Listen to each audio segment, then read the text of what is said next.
अस्सलाम वालेकुम dear students, welcome to the Idea Forge. आज हम सॉल्व करने जा रहे हैं 9 class English paper version A, जिसमें हम हर सवाल का दुरुस्त जवाब और उसकी वजाहत पेश करेंगे। So stay with us till the end and learn smartly with the Idea forge.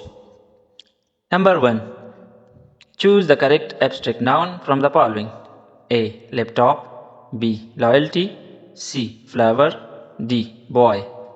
The correct option is loyalty. Abstract noun वो इसम होता है जो किसी खूबी, जज्बे या एहसास को जाहिर करे, और लॉयल्टी यानी वफादारी एक खूबी है जिसे देखा नहीं जा सकता। जबकि लैपटॉप, फ्लावर और बॉय ये सब टू चीज़ें हैं।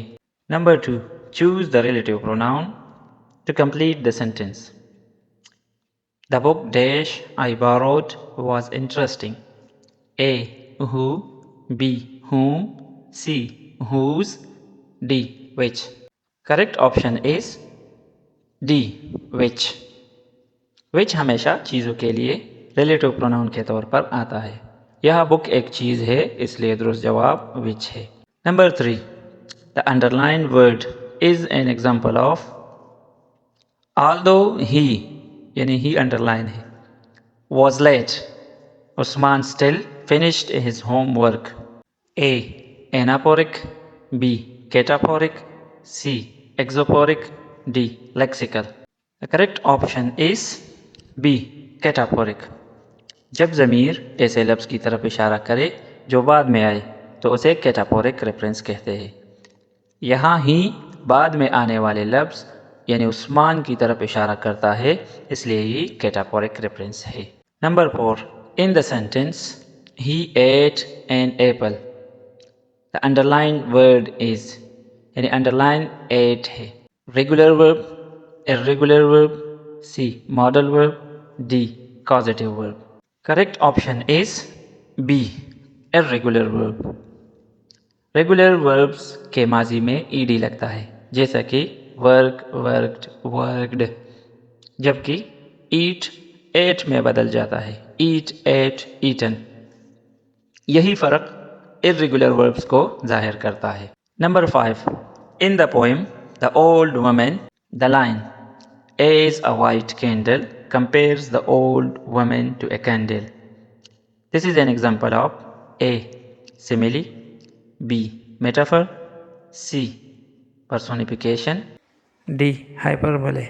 The correct option is A simile. Simile में दो चीज़ों का मवाजना एज या लाइक के ज़रिए किया जाता है। यहाँ बुढ़िया को वाइट कैंडल से तशबीह दी गई है, यानी उसके सफ़ेद बाल और कमज़ोरी मोमबत्ती जैसी हैं। Number 6, the tense of the sentence they have built a new house is A present continuous tense, B present perfect tense, C past simple tense, D future continuous tense. The correct option is present perfect tense. इसका formula has या have के साथ past participle यानी verb की तीसरी हालत इस्तेमाल होती है। अगर हम यहाँ देखें तो दे हैव के साथ बेल्ट लगाया गया है, हाँ, वर्ब की तीसरी फॉर्म है, तो ये प्रेजेंट परफेक्ट टेंस हुआ। Number 7, choose the correct degree of adjective to complete the sentence. The road is the dash of all, A bad, B worse, C worst, D most bad. Bad के 3 degrees है, bad, verse, worst. यहाँ पर जुमले में of all इस्तेमाल हुआ है, तो यहाँ पर सुपरलेटिव डिग्री इस्तेमाल होगी जो कि वर्स्ट है। Number 8, which of the following words come first in the dictionary? A plant, B plane, C planet, D plan. The correct option is D plan.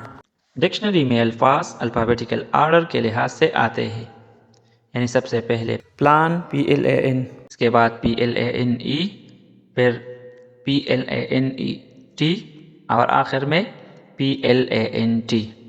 लिहाजा सबसे पहले PLAN आता है। Number 9, The central theme of the lesson, Iqbal's message to youth, is A.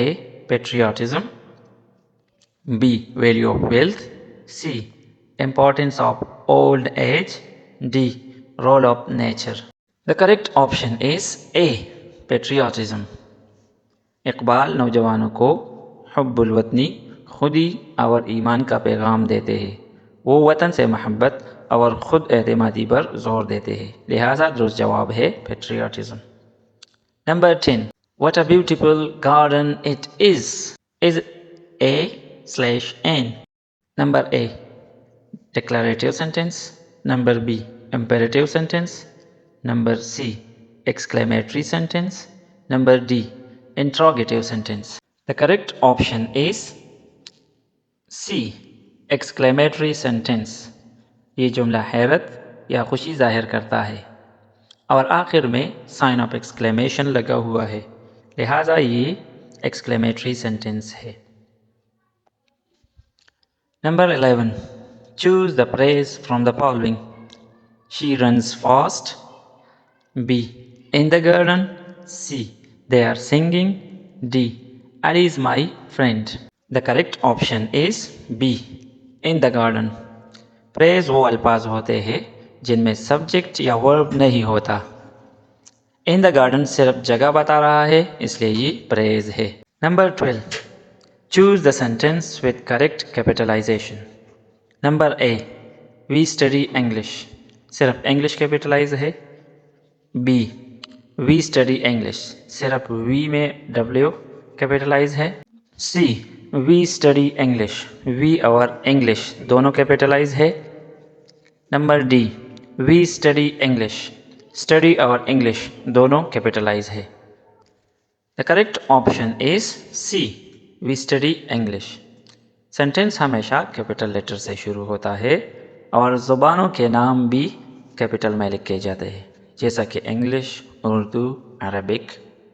Number 13, the punctuation mark is called A semicolon, B comma, C colon, D full stop. जब दो dots एक दूसरे के ऊपर हो तो इसे हम कॉलन कहते हैं। कॉलन एक सिंबल है जो किसी चीज़ की तरफ तवज्जो दिलाने के लिए इस्तेमाल होती है, जैसे कोई फहरिस्त, वजाहत, नक़ल इबारत या मज़ीद तफसीलात। So the correct option is colon, C. Number 14, the oppressed should be protected. The underlined word means, यानी underlined word oppressed है। Option A, ill-treated, option B, free, option C, exempted, option D, untroubled। oppressed का मतलब है मजलूम, यानी जिस पर जुल्म हुआ हो। इसी माना में ill-treated यानी बदसलूकी का शिकार आता है। So the correct option is ill-treated. Number 15, they were playing cricket. Select the correct passive voice. Option A, cricket was played by them. B, cricket was being played by them. C, cricket is being played by them. D, cricket has been played by them. The correct option is cricket was being played by them. असल जुमला past continuous tense में है। Passive voice का formula was slash were plus being plus verb की तीसरी form है, लिहाजा दुरुस्त जुमला है cricket was being played by them.